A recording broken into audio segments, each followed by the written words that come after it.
Hi guys, good morning. My name is Captain Harsh Bhawnani, and I welcome all of you on board Pilots Pathway. Today we are going to have a demo session for Technical General. So before we start, let me introduce myself.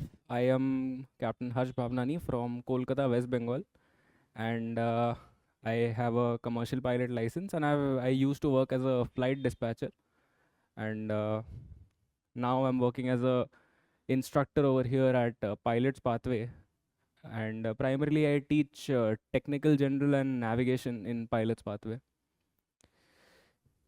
Okay, so let us talk about the subject a little.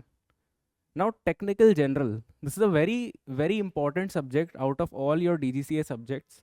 You must have heard that this is a very lengthy subject. It's a very difficult subject, and most of the students tend to skip this subject because they have plans of going to fly outside, maybe in countries like South Africa, America, where DGCA lets you exempt this exam. They don't want you to give technical general if you go to fly outside, but that is a very big mistake.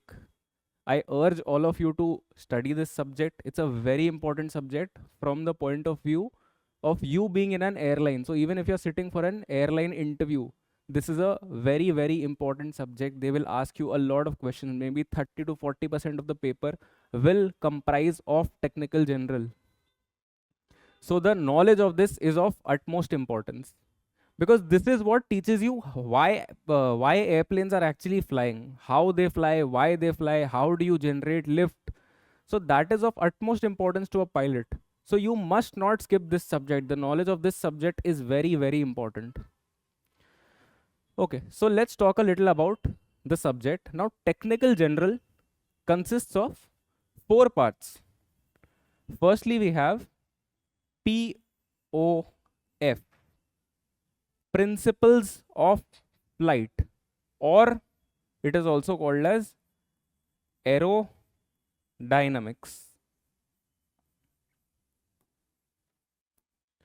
Now, in this portion, we study about the various forces acting on an aircraft, how the wings generate lift, what are the other forces involved. There is drag, there is what is stalling, and a lot of the forces involved in the flying of an aircraft. All of this we will cover in aerodynamics. So today in this lesson, we are going to cover a small portion of aerodynamics, but let's cover the other parts first. Next we have airframes and systems.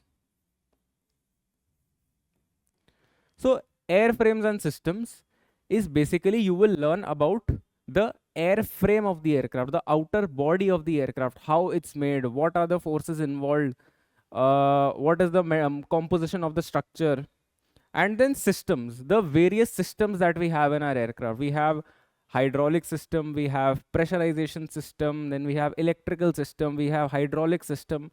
All of these systems we will cover in this portion, airframes and systems. So this is also very important from the point of view of you being in an airline. Next comes power plant. Power plant comprises of two portions. So under this, firstly we have jet engines, and next we have piston engines. So power plant, basically where the power of the aircraft is coming from. We need power to drive the engine. We need power to propel the engine propel the aircraft forward. So we'll learn about the engines in power plant, and under this we have two types of engine. Firstly is the jet engine. The jet engine is the one in which me and you fly on in the airlines. We use jet engines in the larger aircrafts, and the smaller piston engines that we are going to fly during our flight training days. So these are called as piston engines. And lastly, we have one very small portion which is called electrics. In electrics, we learn about the various what types of electricity flow in the aircraft, how they are generated, alternating current, direct current. We'll talk about all of that in electricity. Now let us just go for one small topic from aerodynamics. Now mind you, aerodynamics is the most important out of all of these. Okay.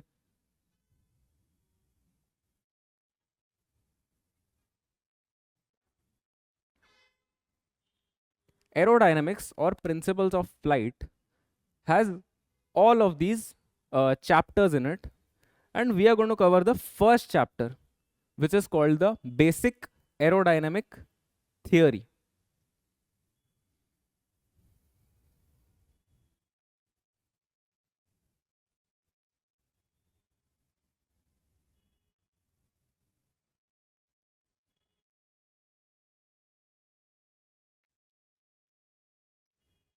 Now talking about the basic aerodynamic theory, first let's talk a little about energy and mass. Now, one of the fundamental laws of the universe is energy and mass can neither be created nor be destroyed. Yes, this we have been learning from our school days itself, that energy and mass can neither be created nor be destroyed. It can only be changed from one form to another. To demonstrate this effect, the effect this basic principle of continuity has on aerodynamic theory, it is instructive to consider a streamline flow of air through a tube. Okay, so now we are going to consider this tube. Okay, this I will call as a stream tube. Why? Because I will make air flow into this tube, and this air is going to be streamline flow. That means it is going to flow straight. Suppose it flows in from here, it's going to go exactly straight like this, streamline flow of air through a tube which has a reduced cross sectional area in the middle. Okay, now to demonstrate this experiment, what I have done is, to this tube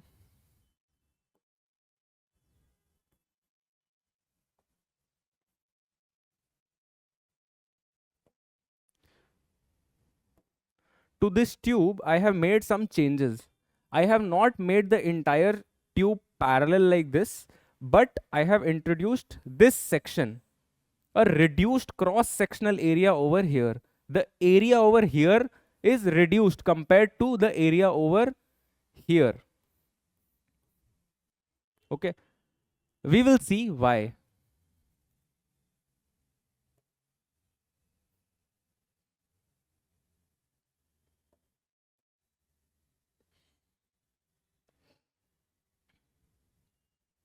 Okay, so now what does the principle of continuity state?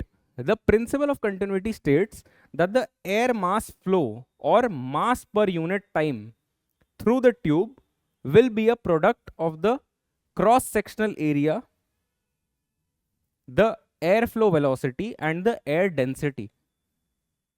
So see, suppose I make air flow over here inside. Now we said that energy and mass can neither be created nor be destroyed. So whatever mass of air I make the air flow in over here, whatever mass goes in has to be the same mass of air that comes out from here, right? Because it can neither be created nor be destroyed. So whatever goes in from here has to come out from here. Now the principle of continuity said that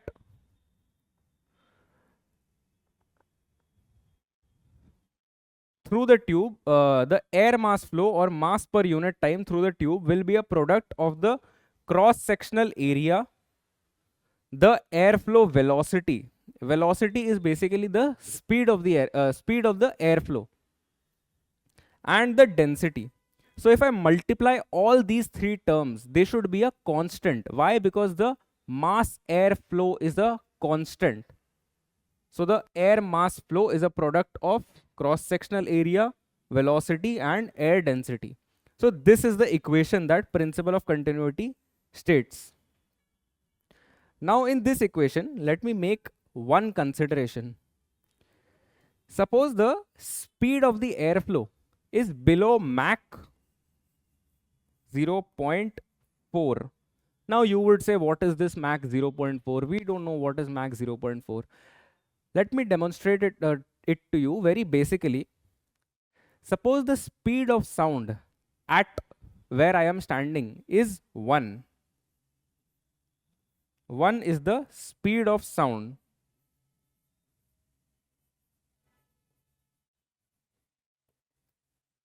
If I say that the speed of the air is 0.4, this means that the air is flowing at 40% of the speed of sound. So this 0.4 over here means that it is flowing at 40% of the speed of sound. So see, the flow of the air is not even close to the speed of sound. There is a difference of 60%. Now, because air is a compressible fluid, any pressure change in the flow will affect air density. So if the airflow, the speed of the airflow was close to the speed of sound, then while flowing, there would have been compressibility effects. The air would have been compressed and the density would have changed.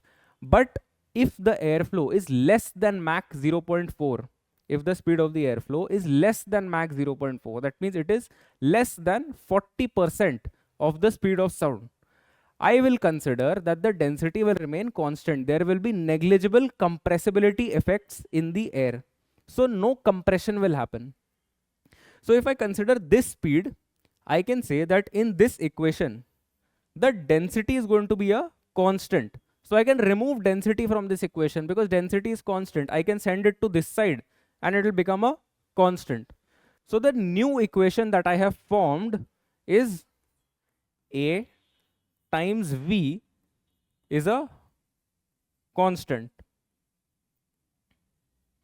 All right. Now we have gone through the statement of the principle of continuity. Let us look at it through a practical example. Let us come back to our stream tube, which I had defined. Suppose I make air flow from here. Okay. So suppose this area is 1 meter cube. Okay. Area over here is 1 meter cube. And the velocity of the air over here. See, this air will flow from here, this area, like this. And I say that the velocity of the air is 100 knots. Now you will ask, what is this 100 knots? Knots is basically a unit to measure speed in aviation. Just like we have kilometer per hour, we have nautical miles per hour in aviation, which we call as knots. So I consider that the velocity of the air is 100 knots in this area. Now the mass flow has to be a constant. So A times V has to be a constant, right? Now this same air is going to flow to this region as well. So see over here what has happened is the area has reduced down to half. See, this area is half of this initial area. So if the area reduces, this equation has to be a constant. When will this equation be a constant? If the area reduces, the velocity has to increase, right? Only then will this equation be a constant. If one factor comes down, the other has to go up to keep the equation a constant. That means if I reduce the area over here to half a meter cube, the speed would have to increase, right? And by how much? It would have to become double. See, because over here, if I make the area as half, then the speed should be multiplied by 2 to make this equation a constant. So see, what I notice over here is if I reduce the area, the speed of the airflow has become double. So it has become 200 knots over here. This was because of the principle of continuity. Similarly, the air will now come to this region. Again, the area over here becomes 1 meter cube. Now what has happened?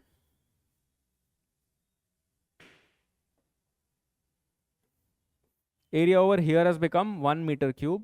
A times V was a constant.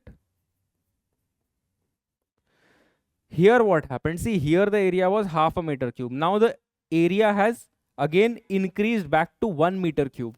So see, if there is an increase in area, what will have to happen to the speed of the air? It would have to reduce to keep it to a constant. So see, the speed also, the speed over here was 200. The speed has now reduced back to 100 knots.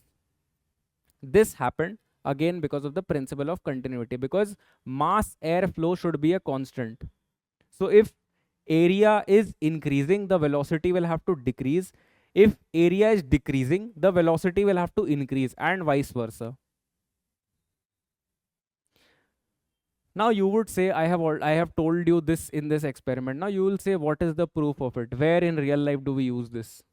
So suppose you guys were standing in a lawn with a pipe with water flowing, and you were, gardening in your lawn. Sorry. Suppose the neck of the pipe, if there's water flowing through it, you press the neck of the pipe. What happens? You see that the speed of the water increases. Why did this happen? See, what did you do? You have pressed the neck. That means you reduced the area. So your area has gone down. So the speed of the water flowing increases. See, because the equation has to be a constant. So if area decreased, the velocity would have to increase. I hope principle of continuity is clear to you.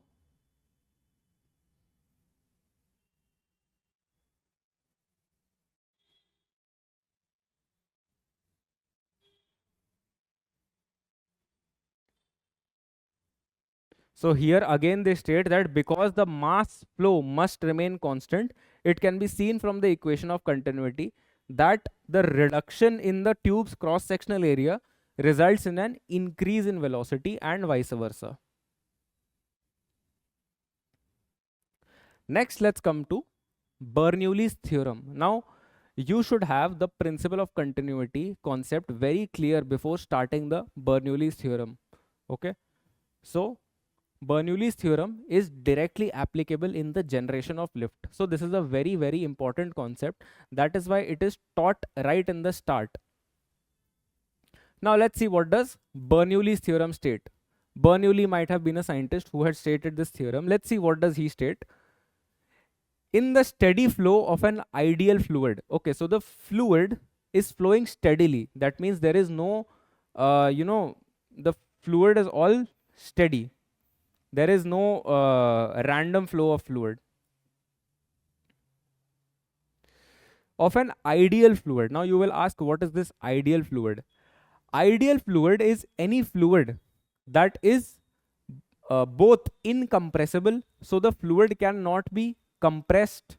An ideal fluid will not be compressed, nor does it have any viscosity. Now you would say, what is this viscosity?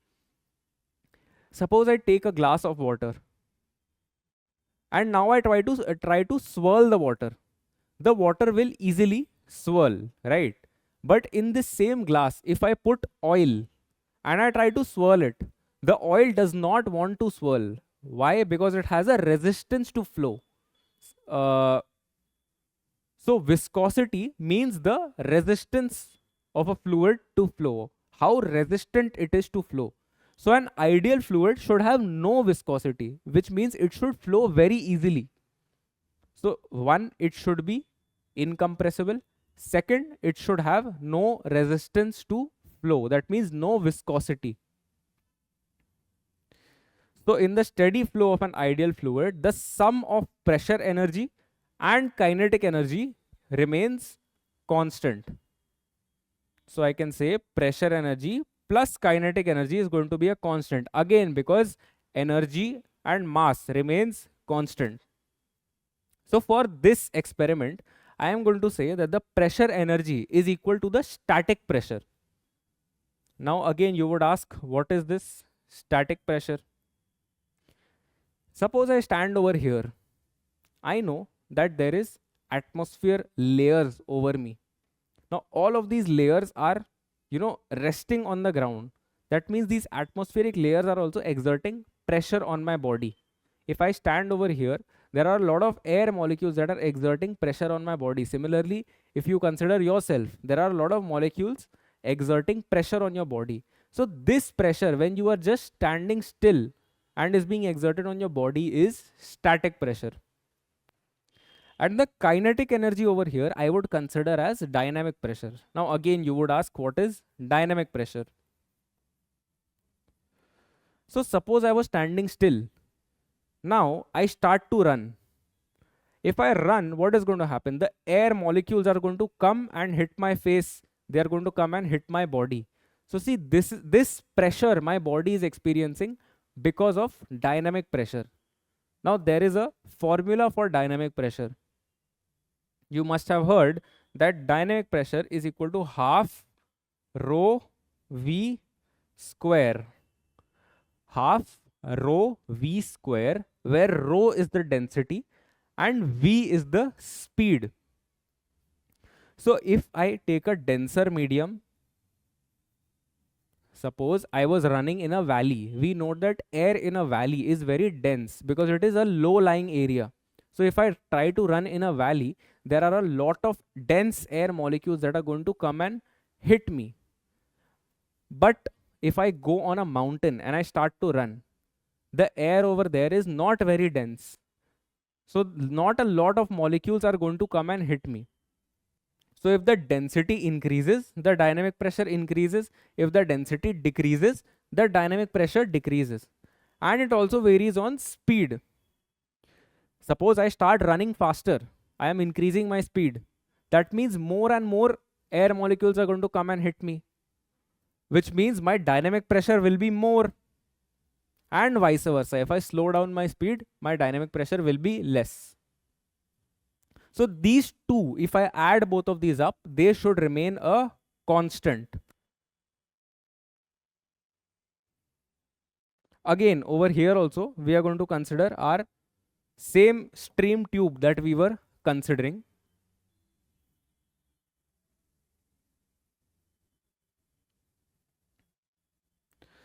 Now let's come to this experiment and see some real life values. Over here, the area is 1 meter cube. Over here, it is again reducing down to half a meter cube. And over here, it is coming back to 1 meter cube. So let's see, the dynamic pressure plus the static pressure should be a constant. So here, the dynamic pressure value is this 1656 Newton per meter square. And the value of static pressure is this 101325 Newton per meter square. So if I add both of these up, I get this value 102981 Newton per meter square. This was when the air was over here. Now suppose the air comes to this position. See, from the principle of continuity, what has happened? Because the area has reduced, definitely the speed of air must have increased. We had studied in the principle of continuity. So the speed over here would have become double. From 100, it would have become 200 knots. Now, if the speed has doubled, what will happen to the dynamic pressure? Let us see. Dynamic pressure is half rho v square. So if I make this speed to double, let's see what happened. Half rho, I'll put 2v over here because the speed has doubled, square. So the dynamic pressure becomes 4 times half rho v square, right? If I evaluate this equation. So see, the dynamic pressure has actually become 4 times. If you check, you multiply 1656 into 4, you will get 6624. Okay. Now, if the dynamic pressure has increased, the Bernoulli's theorem stated that the static pressure plus dynamic pressure should remain constant. Now see, if the dynamic pressure over here has increased, then definitely the static pressure must fall to make this equation a constant, right? So see, the dynamic pressure over here became 4 times. The static pressure has decreased to some lower value. But the total pressure, if you add both of these up, will again remain constant like it was over here. So the total pressure should always be constant. Again, if the air comes back to this zone, the speed has reduced. That means the dynamic pressure will reduce. See, the dynamic pressure has reduced and the static pressure will go up. If the dynamic pressure reduces, static pressure must increase. So see, it has increased over here, and again your total pressure is constant.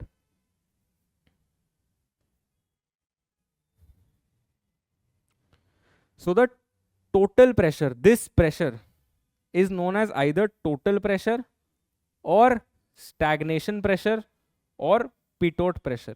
Now, why stagnation and why pitot is for a later lesson. I would explain to you what stagnation pressures in stagnation point is in the chapters to come.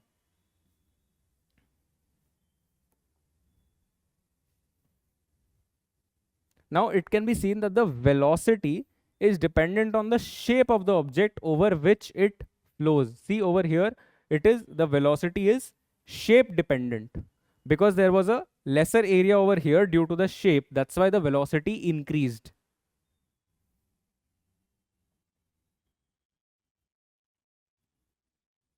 Now see these tubes, this stream tube is actually of no no practical use to make the airplane fly, but this was just to demonstrate the principle of continuity and the Bernoulli's principle.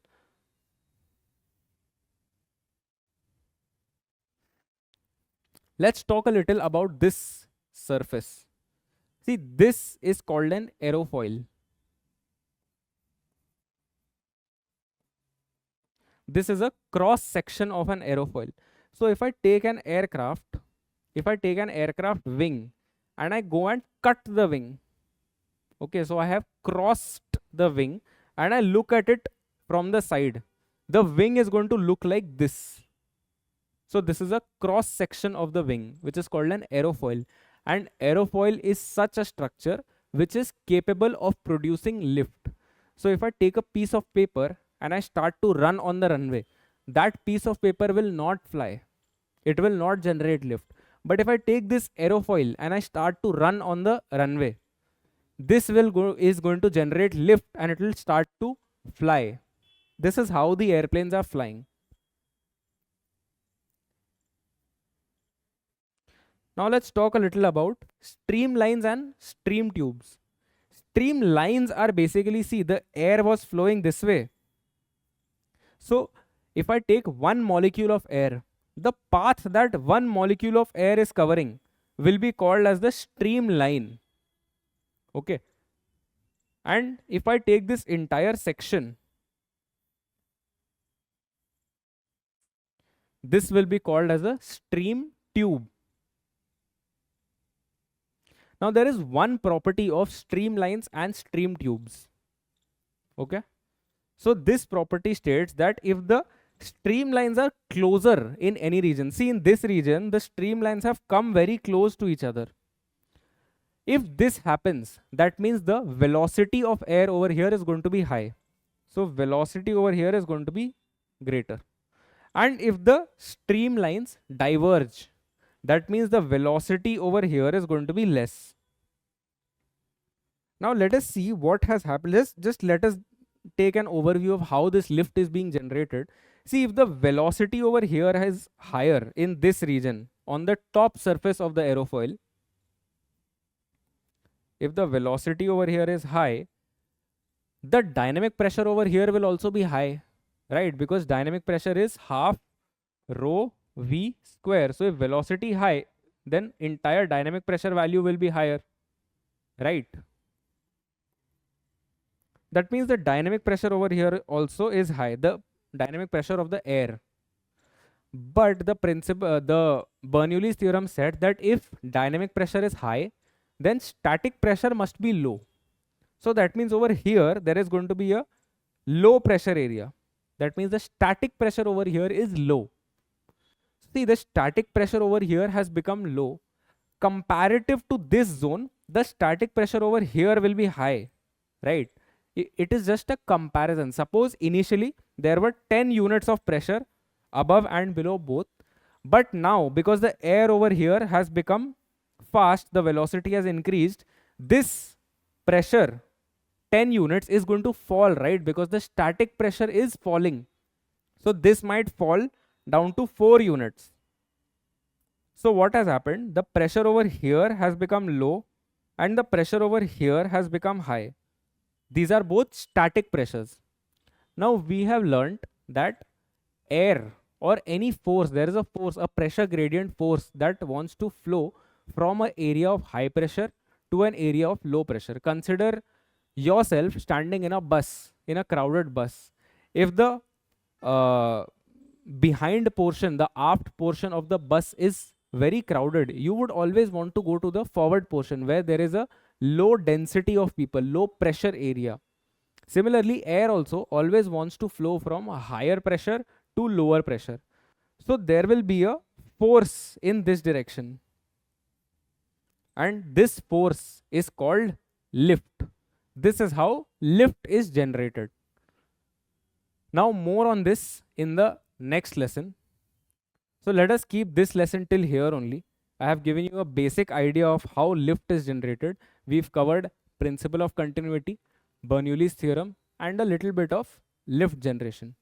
So I hope you liked this lesson. I hope you got to learn something new today.